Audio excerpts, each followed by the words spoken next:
The quiet waiter, Jack, stood in the corner of the restaurant, wiping down tables as laughter filled the air. But none of it was for him. He was tall and lean, with rich brown skin and warm hazel eyes that held both pain and pride. His tightly coiled hair was neatly trimmed, and his green faded shirt tucked under a black apron. His shoes were worn, but his back never slouched. At 28, Jack worked as a waiter in one of Nairobi's busiest restaurants, but every day someone reminded him he didn't belong.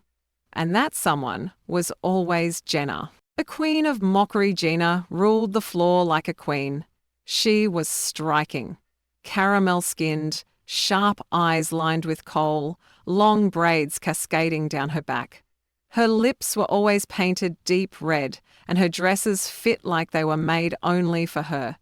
But behind her beauty was cruelty. "Jack," she snapped once, loud enough for the guests to hear, "will you ever upgrade from that tray? Or do you love being poor?" The staff chuckled. So did a few customers. Jack didn't respond. But inside, something cracked.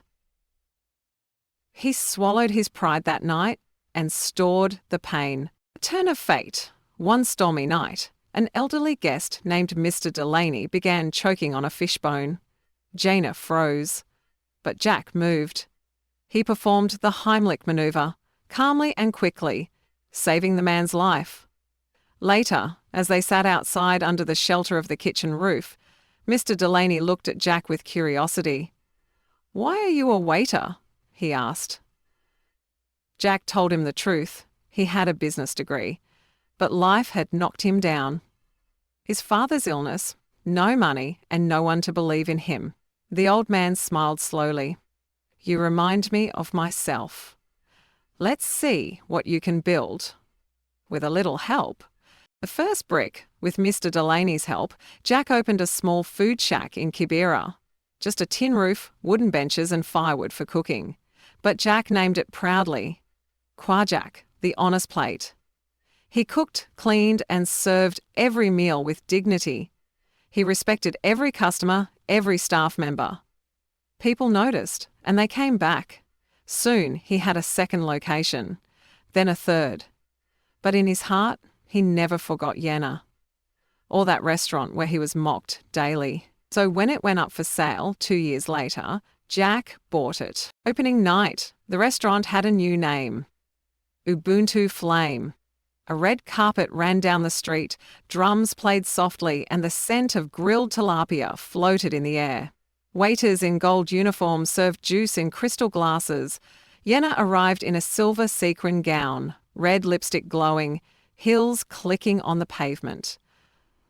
She had applied to work there again, thinking the new owner might recognize her elegance. But when she walked in, her smile froze.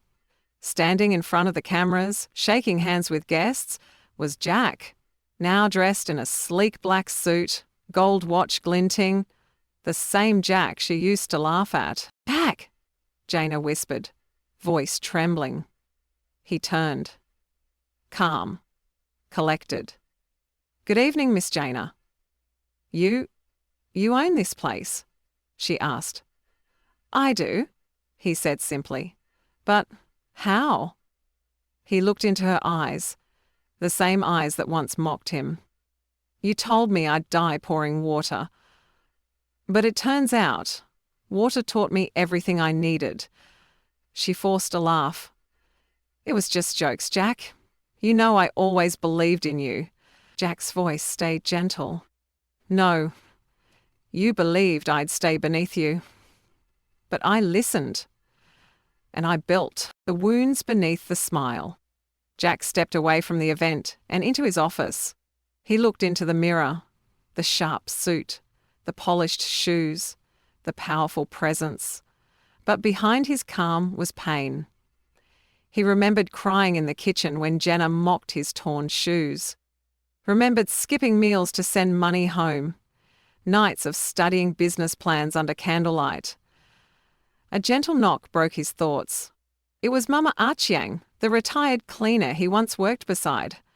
She smiled and placed a hand on his shoulder. "Your soul is rich now, Jack. but don't let pride bury your heart. The one who forgives grows twice. Jack took a deep breath and returned. Subby, I know your head tire, but this will fill you up and give you energy. The offer. Jenna still stood in the center of the hall, unsure whether to leave or beg. Jack stepped up. There's a position open, he said softly. Her eyes lit up. Really? What is it? He held her gaze. Cleaning staff. Gasps. Jenna's eyes filled with tears. Is this punishment? Jack shook his head. This is reality. I don't seek revenge, Jenna, but I do teach lessons. Respect is not earned with heels or lipstick, but with heart. Jenna walking barefoot down the red carpet, carrying her heels, makeup smudged with tears. Nighttime, street lights reflect her broken pride. In contrast, Jack is seen in the background inside the restaurant, rolling up his sleeves, smiling with kitchen staff. Emotion, downfall, compassion, power in humility. A mark that stays. Years passed, Jack's name echoed through East Africa. Restaurants, charities, schools, but Jack never changed. He still sat with staff for lunch, still served children at the door, still reminded everyone, I was once called worthless, but I found my worth in the fire they tried to burn me in. Jenna worked quietly, respectfully. The restaurant became her second chance. She never mocked anyone again. Final message. Jack stood before a class of young chefs one day and said, Don't laugh at the waiter. Don't ignore the cleaner. Because the one who brings you water today might own the well tomorrow.